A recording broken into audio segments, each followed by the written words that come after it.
Décrire un mode de vie réaliste d'un point de vue environnemental. L'enjeu climatique et environnemental est un défi majeur pour les sociétés en ce début du XXIe siècle. Pour répondre à cet enjeu, les choix énergétiques du futur doivent permettre d'assurer une transition rapide et durable. Les pistes envisagées consistent à minimiser la quantité d'énergie consommée. Quelle que soit l'énergie choisie, la gestion des risques doit être anticipée. Le mix énergétique est une solution adaptable à court terme. Plusieurs innovations technologiques sont aussi explorées dans le but de produire des énergies moins polluantes, d'économiser l'énergie ou encore de dépolluer. Mener un mode de vie durable et respectueux de l'environnement implique aussi de prendre des actions concrètes dans différents aspects de notre quotidien. On va se demander alors comment mener un mode de vie durable et respectueux de l'environnement. Nous allons alors présenter le mode de vie à adapter afin de réduire son empreinte écologique et préserver les ressources naturelles de la planète.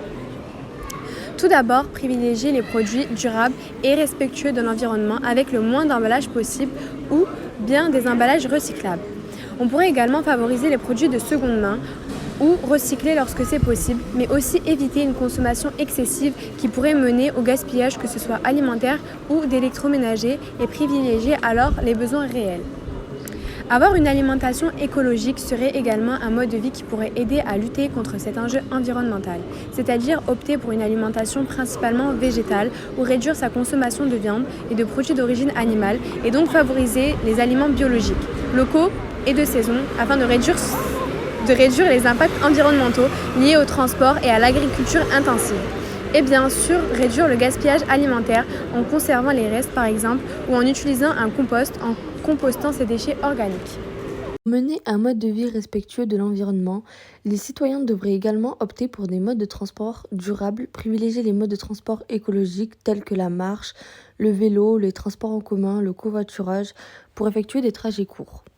L'État pourrait alors mettre en place davantage d'incitations sélectives pour favoriser l'utilisation de ces moyens de transport.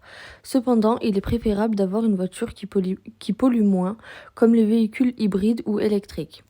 Niveau économie d'énergie, il est plus judicieux de réduire la consommation d'énergie en utilisant des appareils économes, par exemple opter pour des ampoules LED éco-énergétiques, mais aussi en éteignant les appareils lorsqu'ils ne sont pas utilisés ou en maintenant une bonne isolation thermique dans les habitations.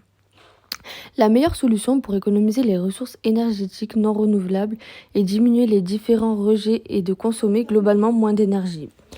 À l'avenir, cette économie d'énergie permettra aussi d'adapter la consommation à la production plus faible des énergies renouvelables. Les gouvernements peuvent réduire l'énergie consommée en construisant des bâtiments moins énergivores, en développant des moyens de transport collectifs et en incitant les industries et les particuliers à utiliser des installations et des appareils consommant moins d'énergie. Il est aussi important de favoriser les sources d'énergie renouvelables comme les panneaux solaires, les éoliennes, les méthaniseurs et les centrales géothermiques. Ces modes de production limitent considérablement les effets néfastes des ressources non renouvelables avec les émissions de gaz à effet de serre, les déchets radioactifs ainsi que les dangers liés au mode de production comme des risques d'explosion pour les centrales nucléaires par exemple.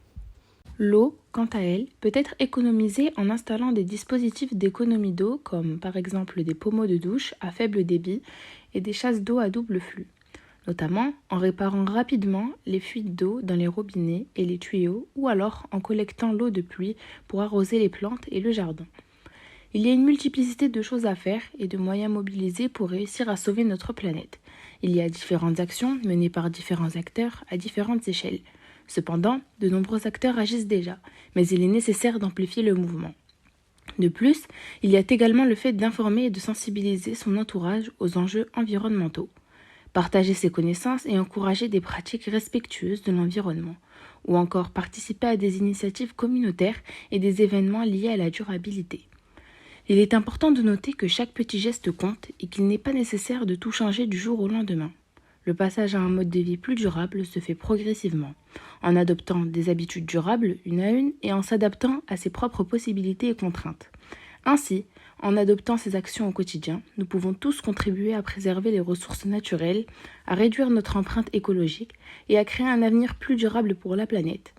Unissons-nous tous afin d'y parvenir.